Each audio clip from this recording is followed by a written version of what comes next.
Well, I think of myself more as a song and dance man. Bob Dylan grew up as Bob Zimmerman, a Jewish boy from Minnesota. He didn't really find fame until the 1960s, a decade full of political unrest. Because of this, much of his music is known for its purpose as protest songs in the various movements of the time.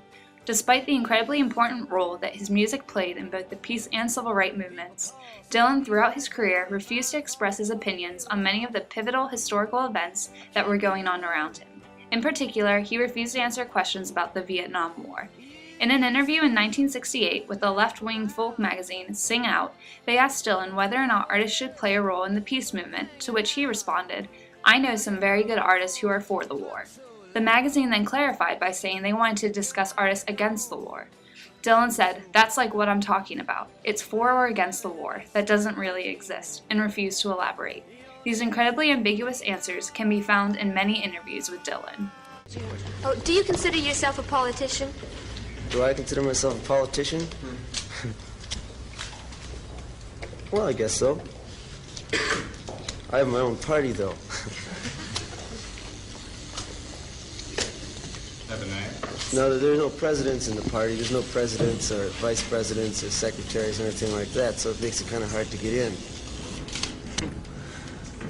Is there any right wing or left wing to that party? No, it's more or less in the center. Kind of on the uppity scale. Do you think your party could end the war with China?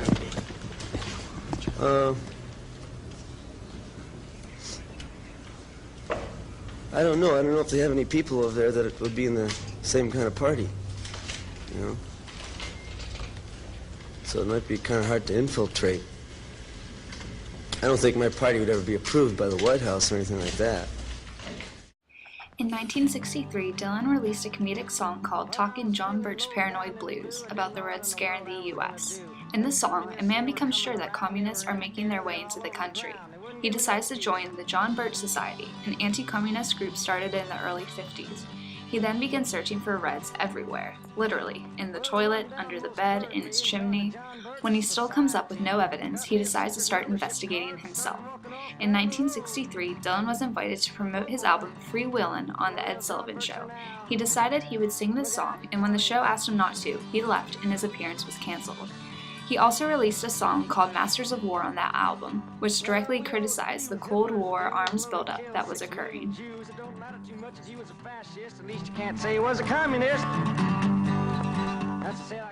But probably the protest that most directly used Bob Dylan's music was the civil rights movement. As can be seen through many of the songs he wrote in the early to mid-60s, Dylan was very affected by many of the terrible events that marked pivotal points in the fight for equality. At a core Congress of Racial Equality concert in '62, Dylan sang his The Death of Emmett Till, a song describing the brutal murder of a boy in Mississippi who was accused of flirting with a white woman.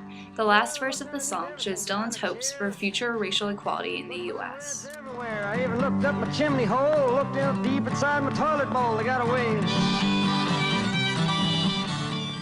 That same year, Dylan released a song called Oxford Town about James Meredith, the first black student to enroll in the University of Mississippi.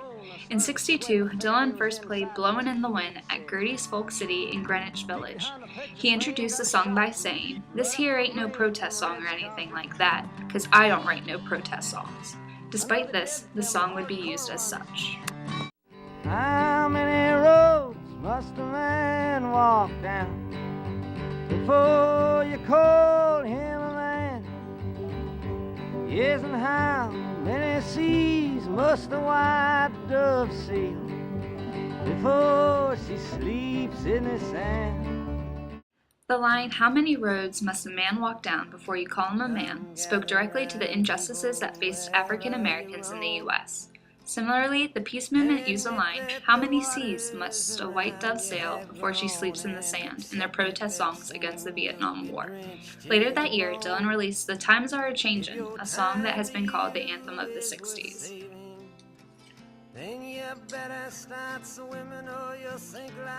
About a month later, after the song was recorded, Kennedy was assassinated. At a concert the next night, Bob Dylan opened with this song.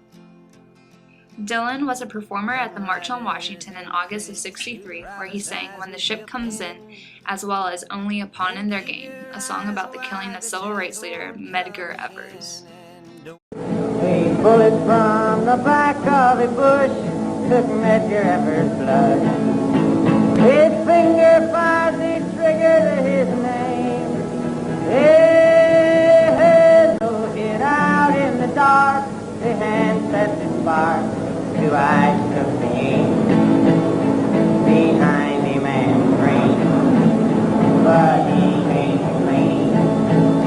He's only a pawn in their game. He also sang this at the Mississippi Greenwood voter registration rally to over 300 black farmers. Despite his music's very clear involvement in the civil rights movement, Dylan set on not becoming a martyr for what he considered the guilty whites of the protests. He made this clear in an acceptance speech he gave in '63 when given an award at the National Emergency Civil Liberties Committee. He said on the topic of the March of Washington, "I looked around at all the Negroes there, and I didn't see any Negroes that looked like none of my friends. My friends don't wear suits." He then pushed it even further by comparing himself to Lee Harvey Oswald, the man who assassinated President Kennedy. Along these lines, Dylan wrote a song in '65 called Maggie's Farm, which has been called a protest song against protest folk. People believe that Maggie's Farm was a playoff of the site of the civil rights protest concert that Dylan performed at in 1963. I ain't gonna work on Maggie's farm no more.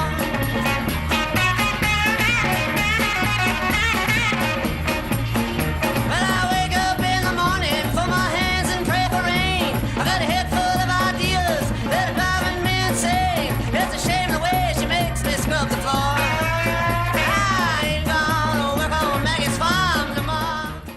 Despite Dylan's unwillingness to become a clear leader in the various movements of the '60s, his music did that for him. His songs played important roles in the protests of this decade, especially given the huge part that music had in the political unrest of the youth at this time.